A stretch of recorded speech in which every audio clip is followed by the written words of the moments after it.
Good morning, my brothers and sisters. Welcome to episode 41 in the book of Revelation. I'm going to title today, God Falls Off His Throne. And really, that's just kidding. You'll see where we're going to go with that. So, yesterday we ate this podcast. We eat the word, we consume it, we take it inside of us.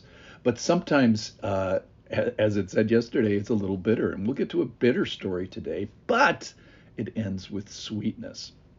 We're finishing the second woe, and we're going to learn today about a temple, about a trampling at the outside the temple, about the time that this takes place, two witnesses, and what their testimony is, and then a so-called triumph of evil over them, and then the fun part about the story is the turn, and then the terror of those people that have attacked the people of God. Now, the commentators say that this is one of the most difficult chapters to interpret, and students of the book have proposed many different explanations for Revelations chapter 11. So just pause for 1 second. So what do you do when the scripture is not perfectly clear?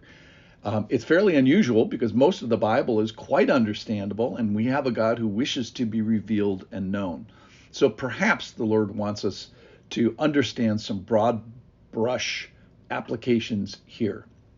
But let me tell you what is not happening here, which is God falls off his throne and doesn't know what to do. That's not what's happening here. Today is going to be a time of spiritual identification of his people and embracing them and possessing them and protecting them. It reminds me of Revelation 7:15 is that he's going to shelter them with his presence. Now, that being said, there's going to be some physical suffering. There's even going to be death by martyrdom.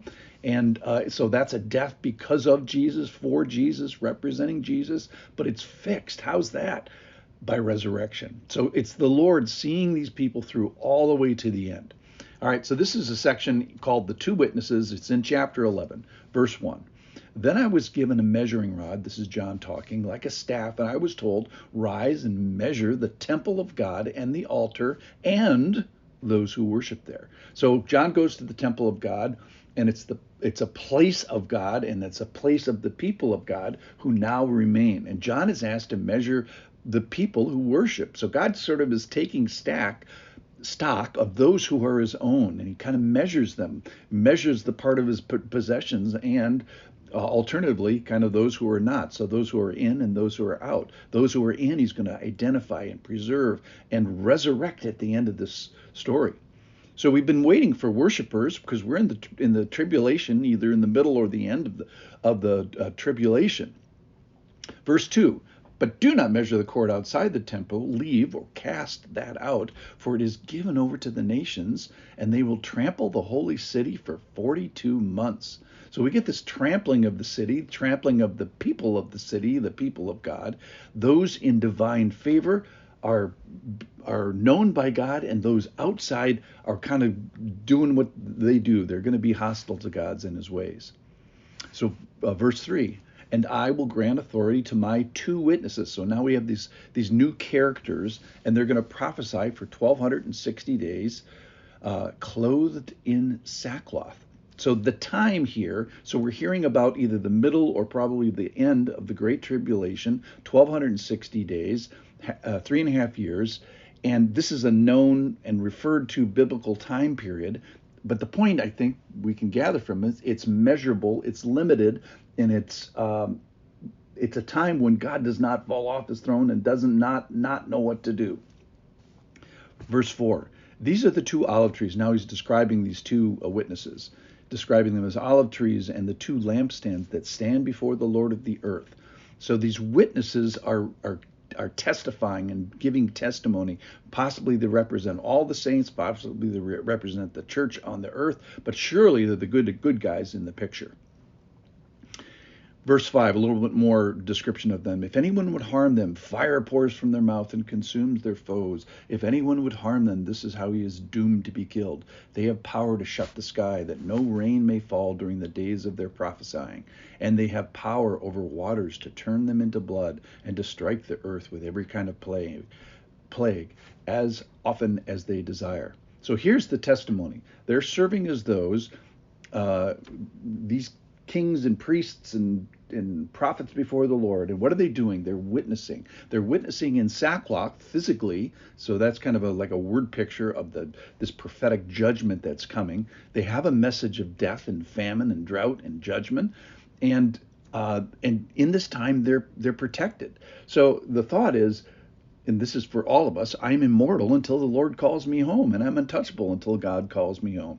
Well, that's what happens here. Verse 7, and when they finish their testimony, the beast that rises from the bottomless pit, remember the scorpion locust things were the ones that came out of the bottomless pit, will make war on them and conquer and kill them, and their dead bodies will lie in the street of the great city, symbolically called Sodom and Egypt, where the Lord was crucified. For 3.5 days, some from the peoples and tribes and language and nations will gaze at their dead bodies and refuse to let them be placed in a tomb. And those who dwell on the earth, the bad guys, will rejoice over them and make merry and exchange presents, because these two prophets had been a torment to those who dwell on the earth. So this triumph, so the beast from the bottomless pit martyrs these people, and we see this rebellion against God, this depravity, this persecution of the people of God. So the people of God are being persecuted, but really it's a rebellion against God himself.